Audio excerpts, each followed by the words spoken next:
So what's going in is 600 grams of plain flour or cake flour, a teaspoon of salt is going in. There is 375 grams of butter going in. Now this is cold, chilled butter that's been cubed. Alright. Make sure the butter is cold, that's very, very important. And then last but not least, I'm putting in icing sugar. And I'm putting in exactly 150 grams of icing sugar. And I'm also going to sift it as well. The reason that I'm putting in the icing sugar as opposed to caster sugar is that, in my opinion, it gives a nicer finished product, as in the dough is the dough is a much finer finish. So remember to try the icing sugar as opposed to the caster sugar. So just to reiterate what we have again so far, we have 600 grams of cream flour / plain flour or cake flour. We have 150 grams of icing sugar. We have a teaspoon of salt. We have 375 grams of butter.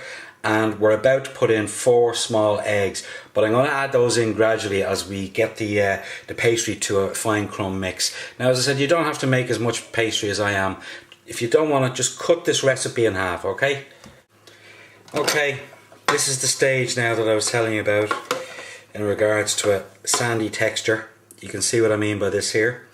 So that's the consistency that you're looking for before you begin to add any liquid whatsoever to it. Now, as I said, I'm going to add in 4 small beaten eggs. If you have large eggs, add 3. But this is the consistency, as I said, to add in now the liquid, the wet items. Okay, so we're going to add the eggs now, slowly.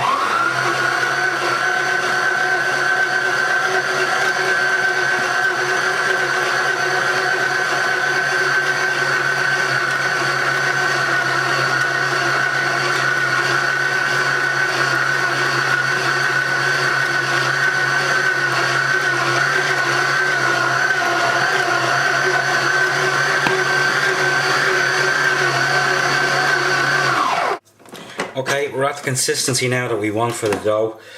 It's not sticky, as you can see here from my hands. Alright, that's the exact texture that we wanted. So it's not, as you can see here, sticking to my hands at all. Alright, so, but you can also see as well, if I show you how smooth that dough is. Alright, the dough is actually much smoother than you would get if you were using caster sugar. So this is why I like using icing sugar on this. So I'm going to take this out, I'm going to wrap it and chill it. This dough has to go into the fridge now for around about 45 minutes to an hour to chill down sufficiently before we can roll it out.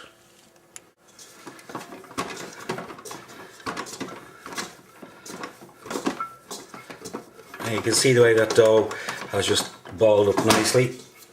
So this is ready now to wrap in cling. Now for the mince tart, I have here some Bramley apples. I've got 2 Bramley apples, 2 large ones that I have peeled and cored. And all I'm going to do now with these is chop them and add them into the store-bought mincemeat mix. So nothing dramatic about this at all. I'll crack on until I have. Right, apples are now chopped, so what I'm going to do is just add them directly into the store-bought mincemeat. Now I'm also going to add in 2 teaspoons of mixed spice along with 2 ounces of sugar. Now the reason I'm adding extra sugar is because mincemeat, store-bought mincemeat for cakes, especially for the Christmas stuff, is tart. It's got a little bit of a bitterness to it, but when you're adding in the sour Bramley apples anyway, it does get a little bit extra sour. So that's the reason why I'm adding in the extra sugar, the 2 ounces. So anyway, in with the mixed spice and in with the 2 ounces of caster sugar. Alright, so now all that's left to do is just to literally mix that around and then get the pie dish ready as we have the pastry made. Now when you're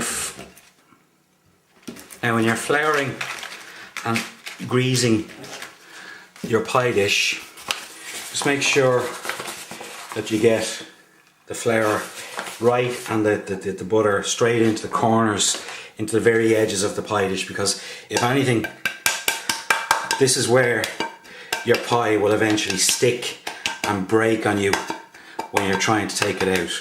So just run the flour around like you've seen me do here. Give your dish a little shake. As you can see, where are you? Here you are. So that's it. Pie dish, butter, floured, ready to go. Next thing to do is to get the pastry ready and line it. Right, so the first thing that I want to do now with the sugar pastry is to cut off a portion, because I'm not going to need all of that for what we're doing here.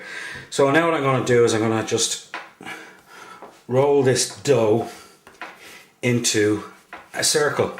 And you can see what I mean from what we spoke about earlier in regards to the smoothness of the dough. This dough is super smooth, absolutely beautiful. So I'm just going to shape it now and then roll it out into a circle, ready for the pie dish.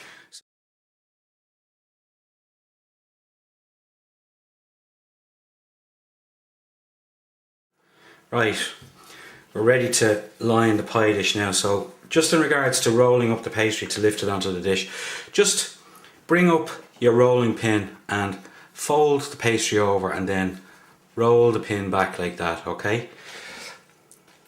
Lift your dish up, lift the pastry up and then roll forward like that. Now all that you need to do now is to lift and with the back of your finger push the pastry into the corners of the dish. Now there will be some trimmings on this, but we're not going to throw them away because we're going to use them.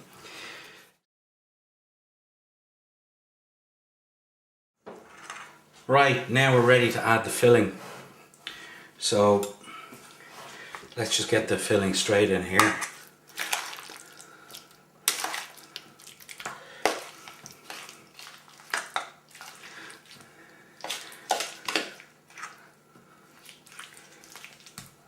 You get it in, push it out to the edges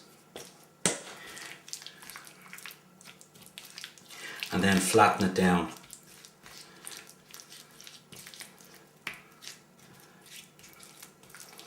Now we're ready to start egg washing. So the first thing that I want to do is I want to egg wash the lip of the pie so that when we put the lid on it will stick pretty quickly.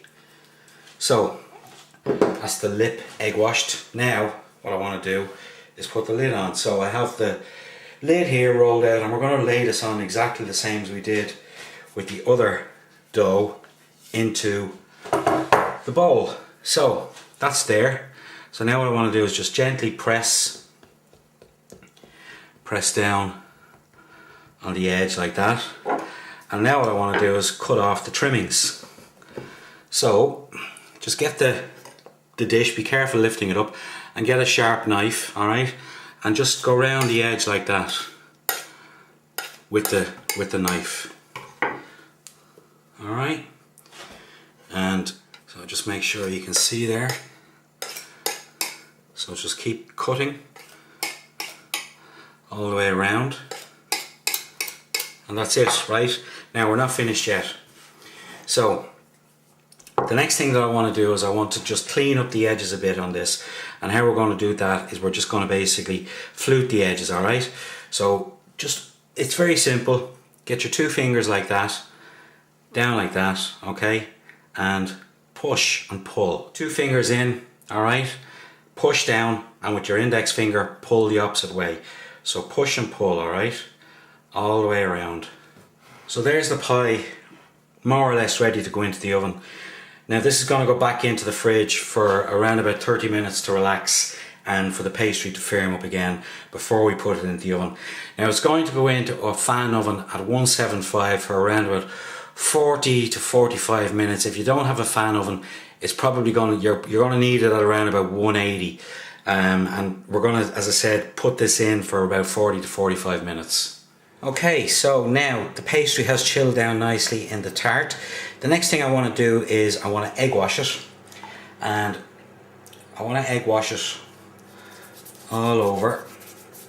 Now this is going into a fan oven at 175 degrees. If you're electric, you want to put it in at about 180.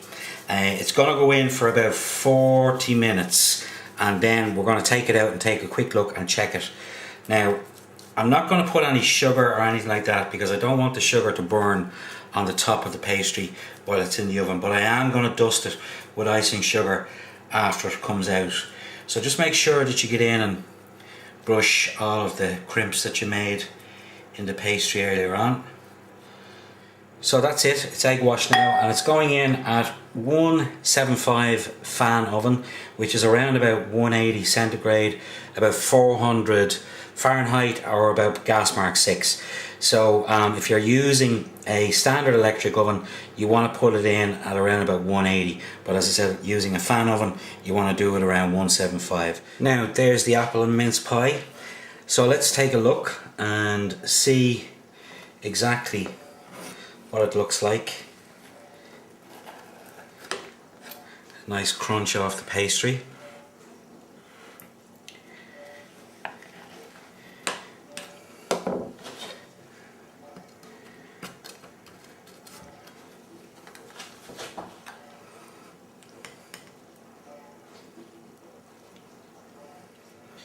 Now, there is the pie, as you can see.